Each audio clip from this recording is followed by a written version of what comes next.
Hello, my name's Stuart. I'm the curator of the Cromwell Museum in Huntingdon. It's my great pleasure to be with you here again today, recording another one of our YouTube videos. This time, not so much a Cromwellian conversation as a Cromwellian collection, as we're examining one of the objects from the museum's collections.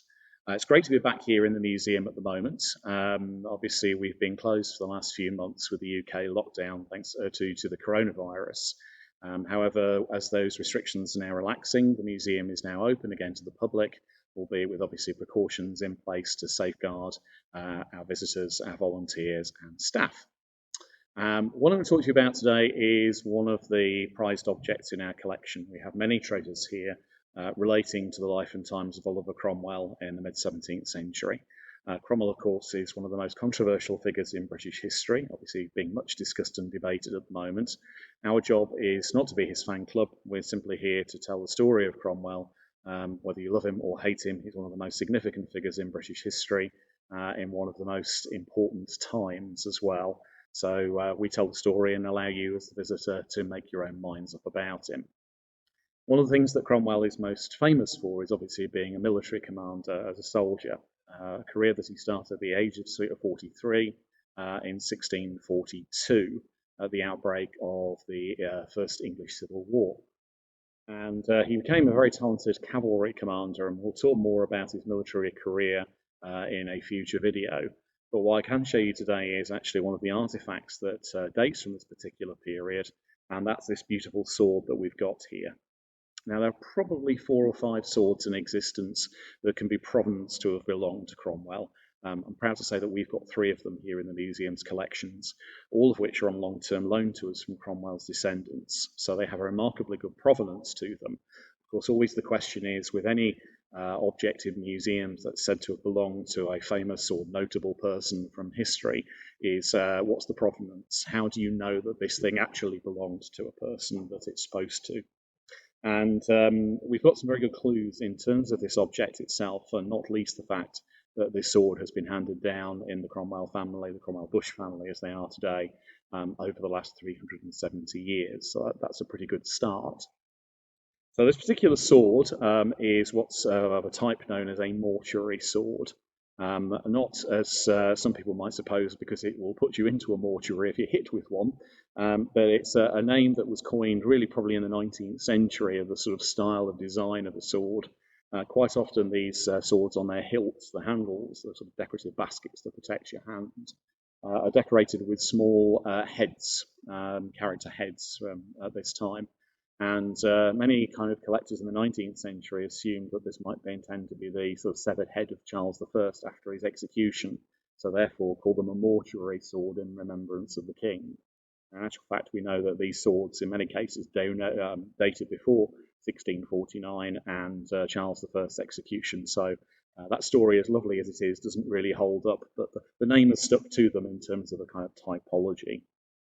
It's a single-handled, basket-hilted cavalry sword. And again, that fits very much with it having belonged to Cromwell because, as we know, he was a noted cavalry commander. So as you can see, it's quite a significant length of blade. The reason for that is because obviously you want to reach down from horseback and be able to slash and hack at your opponents. So you need a certain amount of length in order to get the reach from horseback in order to hit somebody. It's incredibly light.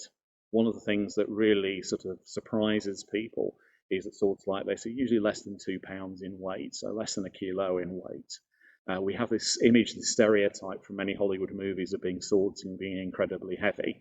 In actual fact, if you end up with a sword that's too heavy for you to use, you tend to end up dead very quickly.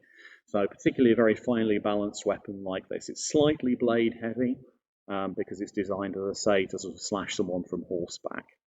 The blade itself was made in Germany and imported into England. There's clues to that with some of the iconography on the blade. The blade hilt itself, most likely made in England, an iron hilt for 3 decorated shells, silvered inside and out to give it this beautiful appearance that you see here. And it's decorated with sort of all sorts of scrolling foliage, sort of monsters' heads, sort of central oval cartouche with a again, a male or female head on it, back to the mortuary idea again. So all kind of punched out. It's beautifully, beautifully decorated. So it's very much a status weapon. It's one somebody who could be seen to be an officer or senior commander. So again, fits with the kind of image of it perhaps having belonged to Cromwell. The pommel, which is so called because it provided some weight to the sword, helped balance the weapon. Again, beautifully decorated here with scroll work. On either side of the gauge are these beautiful little longettes that you can see here, which are kind of twisted, decorated with foliage. And the wooden grip is decorated with silver wire, which is wound around it in a sort of spiral binding. So again, it's a very nice weapon. The clue again, so having to belong to Cromwell, is the fact that in the fuller, this groove here on part of the sword blades inside the initials OC. So again, the sort of idea that it belonged to Cromwell himself. All the kind of the sort of the provenance that's related to it, the type of sword, the dating for it, it's very clearly dated in the 1640s, 1650s. All adds to the fact that this was a weapon wielded by the man himself.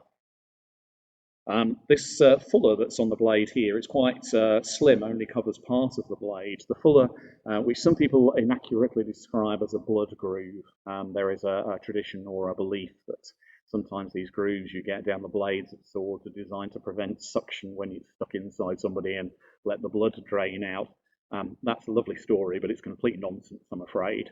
Actually, what it is instead is actually to help lighten the blade by taking some of the weight out of it. Arguably also helps with the strength of the blade in a similar way that perhaps corrugating cardboard does. Sort of by the fold in it helps to strengthen the length of it. So it's an absolutely beautiful item. The reason why I picked it today is because we've had a number of inquiries from people who've been asking about this sword recently, and as a result of which I thought today it might be quite appropriate to obviously get it out and show it to people instead. So I lift the blade up here. You can see, I mean, it really is light as a feather and beautifully, beautifully weighted as well into the bargain. So it is an exquisite item, and we're very lucky to have it. So we have, as I say, two other swords in our collection, which I might talk about in future videos. One, again, a mortuary sword, not dissimilar to this one, but more highly decorated. We also have a ceremonial sword, which is one that was worn by Cromwell to his second installation as Lord Protector in 1657. It's a beautiful item in the sense of its decoration, obviously very high status for ceremonial purposes. But if you're using it as a weapon, it's rubbish because its balance is appalling. As I say, it's designed for decorative purposes rather than offensive ones. There is another sword which also is certainly got a good provenance to have belonged to Cromwell. That's one that's in the collections of the Royal Armouries in Leeds, so they've got that one. So that's a little bit about this particular item. The museum has a collection of around about 1,000 items in total. But it is one of the richest collections, if not probably the best collection in the world of items relating to the Cromwell and the sort of Republican period in the mid-17th century. So you can see behind me here some of the remarkable collection of portraiture that we've got as well.